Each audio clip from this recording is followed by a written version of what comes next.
Welcome to the True Crime Podcast you can binge on your lunch break. Each episode, I'll be bringing you a new case to dissect. We'll focus on the facts, giving exposure to some of the lesser-known stories in the true crime world. You never know what you might learn. This is Bite-Sized Crime.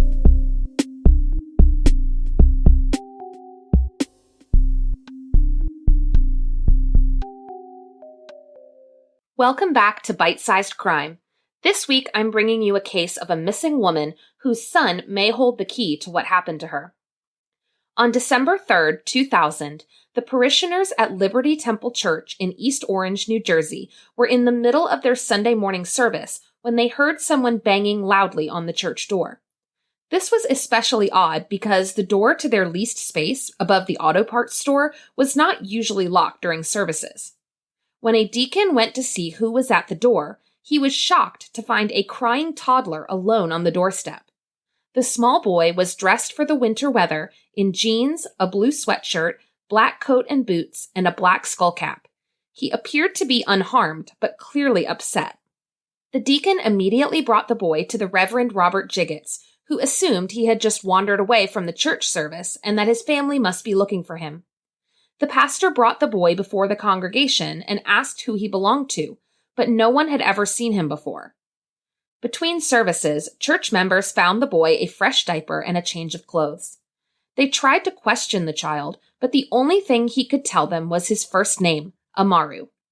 When no one in the afternoon church service claimed the boy, Reverend Jiggets called the East Orange Police Department. Detectives immediately began investigating the strange situation. Who was Amaru and where was his family? Why had someone left him alone on a church doorstep in the middle of winter? Officers from the Special Victims Unit, trained in interviewing children, were called in. When they questioned Amaru, what he told them was chilling. Quote, "Mommy died. They were fighting. Mommy was bleeding. Mommy got hit with a rock."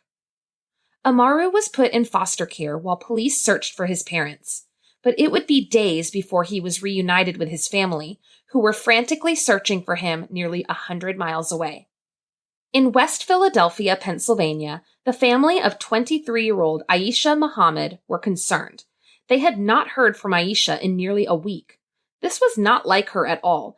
Aisha was extremely close to her siblings, who formed an important support system for her and her 2-year-old son, Amaru. She talked to her family regularly and was generally a very responsible person. She was enrolled in cosmetology school at Venus Beauty Academy and was working at a salon to pay her bills. Aisha rented a room from her father's half-brother, 57-year-old Charles Dawkins. She had moved into his boarding house so she could be closer to the beauty academy, but it was a difficult situation for Aisha. Dawkins was renovating the big house on 56th Street, and Aisha had agreed to pay rent in order to help out with the costs, but she and Dawkins rarely saw eye to eye. Aisha was tired of the arguing and constant tension in the house, but the location was convenient, and it gave her a place to bring Amaru. Aisha shared custody of Amaru with his father, 32-year-old Anthony McLean. Anthony, who worked as a handyman, kept Amaru during the week while Aisha attended school and worked in the salon. Aisha kept Amaru on the weekends. The week after Thanksgiving, Aisha asked Anthony for more time with Amaru. They decided that Amaru would stay with Aisha for a week and a half, from November 27th to December 8th. Aisha was excited to have her son for more than just a few days at a time. But at some point during the next few days, things took a turn. On Wednesday, November 29th, Aisha called her sister Gadira, complaining that Dawkins was getting on her nerves and she was ready to move out. Her sister was supportive and said that Aisha could come live with her. They made tentative arrangements and agreed to talk the next day. But when Aisha called on Thursday, her sister wasn't home. Instead, she spoke to her brother Solomon, telling him that Dawkins was, quote, acting crazy and had thrown her dinner in the trash. Aisha was done. She had packed up her things and was leaving. She asked Solomon to come pick her up, but he didn't have a car. He told Aisha that he would ask their sister Wakita to help. But when Wakita tried to reach Aisha, all of her calls went unanswered. At first, the family assumed that Aisha had just changed her mind and decided to stay at the boarding house after all. They continued to leave messages for Aisha with Charles Dawkins, but when they still hadn't heard from her by Sunday, they knew something was wrong. The siblings called their father, David Muhammad, who was living in Atlanta at the time. He immediately boarded a plane and flew to Philadelphia to help with the search. The family went to the boarding house and talked to Dawkins directly. He told them that Aisha had packed up and left with Amaru. When they looked at the room she had rented, they found that it was completely cleared out. The only things left were a dresser, a bed, and a fitted sheet on the mattress. Aisha's family was confused. How had Aisha managed to get all of her things and Amaru out of the boarding house without a vehicle? Had Aisha found someone else to pick her up after talking to Solomon? And why had she left without letting any of them know where she had gone? It would be several more days before they had any clues. On Saturday, December 9th, Wakita went to visit her husband at the East Jersey State Prison. He told her that he had seen Aisha's son, Amaru, on the news, and that police were searching for the boy's family. Wakita was shocked. The family thought that Amaru was with his mother, that Aisha had taken the boy with her when she left the boarding house.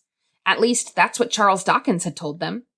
How had the mother and son become separated, and how had Amaru ended up in New Jersey? The family immediately contacted the East Orange Police Department. After the State Division of Youth and Family Services vetted their claims, Amaru was returned to his father.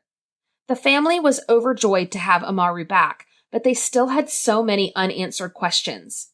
Anthony McLean told reporters, quote, "I have never had to deal with this much stress.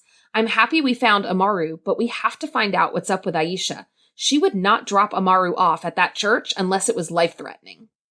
And that was the crux of the matter. Aisha was a loving mother who would never have willingly abandoned her son. The toddler's story of seeing his mother bleeding and possibly dead brought an even greater sense of urgency to the case now that detectives knew who his mother was and that she was indeed missing. Unfortunately, there is little information about the investigation into Aisha's disappearance. On January 10th, police used cadaver dogs to search the boarding house on 56th Street, but it's unclear what they found, if anything. We do know that detectives questioned Charles Dawkins multiple times in connection with Aisha's case, and each time he told a different story. Early on in the investigation, police scheduled him for a polygraph exam, but Dawkins didn't show up.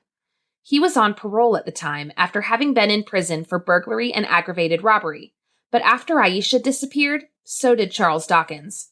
6 months later, police stopped him in Camden, New Jersey, and discovered he had an outstanding warrant for his arrest. He was taken back to prison and denied parole. In December of 2002, 2 years after Aisha disappeared, her case was assigned to the Philadelphia Police Department Homicide Division's Special Investigations Unit. Lieutenant Mark Deegan, the commander of the unit, told reporters, quote, "She's been missing a long time. She was a competent and caring mother, and after putting our heads together, we've taken over this case because it appears foul play might be involved." Sadly, even with this renewed attention, no suspects have ever been named, and no one has ever been arrested in connection with Aisha's case. Although reports indicate that 2-year-old Amaru named his mother's killer, that person has never been publicly identified. In the years since Aisha went missing, her family has never forgotten their beloved daughter, sister, and mother. In 2016, a teenaged Amaru wrote a touching tribute to his mother on her birthday, saying that he knew she was watching over him and that she would live through him forever. Aisha Muhammad deserves to be found. At the time of her disappearance, she was 5 feet 8 inches tall and approximately 135 pounds. She has black hair and brown eyes. She has a gap between her upper front teeth and a small linear scar on her abdomen. Aisha's father, David, is desperate to find out what happened to his daughter. Quote, "My daughter's gone. I just want to recover her. If anyone could help bring this to closure, bring this to an end, they could bring peace to us." If you have any information about the disappearance of Aisha Muhammad, please contact the Philadelphia Police Department at 215-686-8477 or submit a tip online at phillypolice.com. Thanks for listening to Bite Sized Crime. For episode transcripts and sources, visit bitesizedcrimepod.com. And please subscribe to Bite Sized Crime on YouTube and on your favorite podcast app.